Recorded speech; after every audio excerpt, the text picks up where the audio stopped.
I know you're not supposed to answer a question with a question, but if you were to ask me, is love enough? I would have to ask, do you mean love the feeling or love the action? Think about a parent with a child. If that parent only gave the child sweets whenever they wanted them, didn't make them have to go to school, they absolutely showered the child in affection, but they didn't do any of the loving actions like reinforcing boundaries like bedtimes or having to eat fruits and vegetables to keep them healthy and drink water to keep them hydrated. If they loved them and showered them with compliments and sweet nicknames, but they didn't make sure that they got their education and went to school, they didn't make sure that they were fit and did physical activity, we would start to question, is this actually love? And we could go back and forth and debate. But if we were asked, is this enough? I think we would all agree, no, it's not. By most standards, that child would be considered neglected. If our self-love only focuses on the warm, fuzzy feelings and never focuses on the boundaries, the hard but healthy choices, saying no to ourselves, then our self-love is really self-neglect. One of the ways that we tend to neglect ourselves without realizing it is that we ask for permission before we do anything. We don't see ourselves as checking in with someone or something, but we don't want to take the risk of a bad outfit. We don't want to take the risk of an unvetted thought.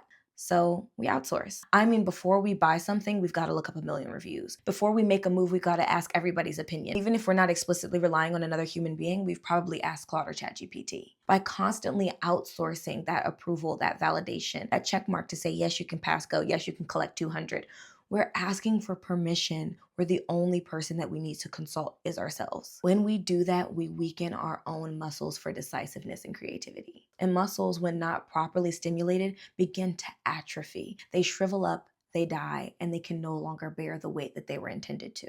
So how do we take this from self-neglect to self-respect? We have to replace the need for approval with the need for alignment. So instead of asking, does this live up to the standards that someone else holds? We can ask, does this live up to the values that I hold for myself? Am I making decisions about the way that I show up, the way that I dress, the way that I speak, the way that I spend my time, my energy, my money in ways that reflect my own values? Are there times when I'm telling myself no so that someone else doesn't have to? No, don't wear that. They won't like that. No, don't try and post that. People probably won't comment or engage. No, don't even share that thought or that joke. It's probably not funny. People aren't going to laugh. Am I censoring myself through the lens of preempting someone else's disapproval? Or am I looking for opportunities to show up as the me that I want to be and doing the work and taking the risk to do it? They say that if you pray for patience, be prepared to be tested. So if I'm praying to be a better version of myself, am I allowing myself to show up in those moments?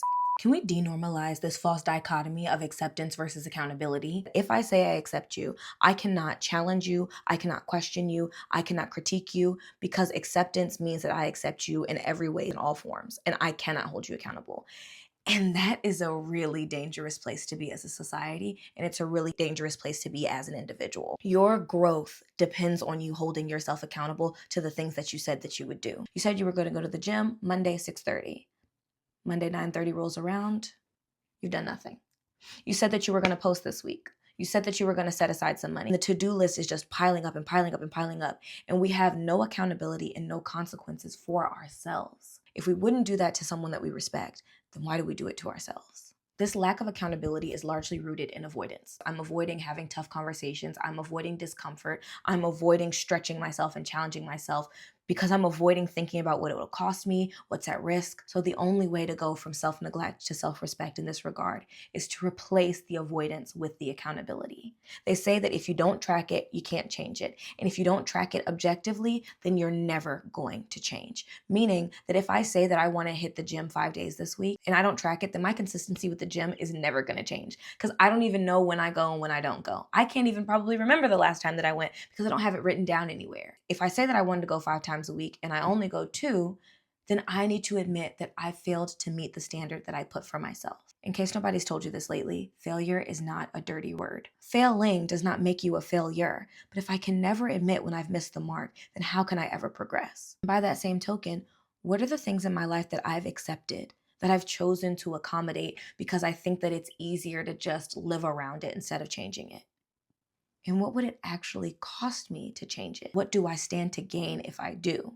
Maybe the answer is, oh, I gain an extra 3 feet in my closet if I just fold those clothes that are piled up in the bottom. Maybe I gain a little more comfort in my space if I'm not surrounded by clutter.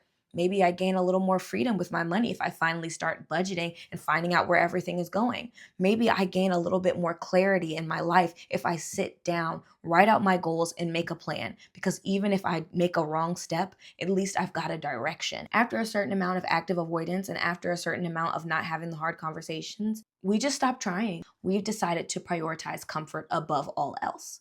Look around. Comfort and convenience are king in our society. Binging, scrolling, shopping, yapping, and not even because we enjoy it, because that would be one thing, but because it's easier to get that quick hit of dopamine than doing the things that actually matter to us. They call this cheap dopamine. It's like, I really want a steak, but I can't be bothered with going to the store or looking up a recipe. So instead, I'll pay extra to have DoorDash bring me a McDonald's hamburger. Not because this hamburger is anything like this steak, but it's more accessible and it requires less of me.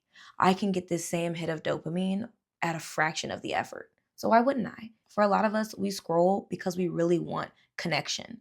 We want to feel like we're among people. We want to be in community. And maybe it's just easier to log on, scroll, swipe, comment, laugh, repeat. For some of us, we're craving novelty or more information, but I imagine it's probably way too much work and way too much money. So I'll just watch somebody else's travel vlog. Yeah, the cheap eats are the cheat eats. And we're cheating ourselves out of what we actually want when we're settling for these low-level versions of them. Hear me when I say that I'm not saying anything to you that I haven't already had to say to myself. Self-discipline is the antidote to self-neglect. So how do I invite self-discipline into this? We've got to stop avoiding the tough questions just because we don't have an answer yet. The first step is to replace procrastination with imperfect action.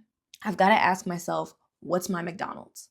What's my cheap dopamine fix that I'm reliant on? We've all got our things. None of us here are perfect. But I've got to ask myself, what's mine? If what we're looking for is community and connection, then the ribeye version of that is to go out and make some friends, to join a club, to start one if we have to. Yeah, it takes more time. Yeah, it takes more vulnerability, but it really beats the cheap eats. So then the question becomes, what is the MVP? What is the minimum viable product? As in, what's the version of this that is the least threatening to me right now? Once I've identified what it is that I actually want and the way I've been cheaping out on it, what's an action that I can take that can actually start me on that? It doesn't have to be the biggest, baddest, boldest version of it. We just need to identify step one. If I were to get started tomorrow, confronting that thing that I've been avoiding or working towards that goal that I've been putting off or holding myself accountable, what would step one look like? Make it super small, because the success of starting is not finishing. The success of starting is continuing. So what step is small enough for me to start and continue? Self-love and self-care have gotten a bad rap of just being this ooey gooey, mushy, lovey-dovey thing that is not grounded in progress, that's not grounded in reality.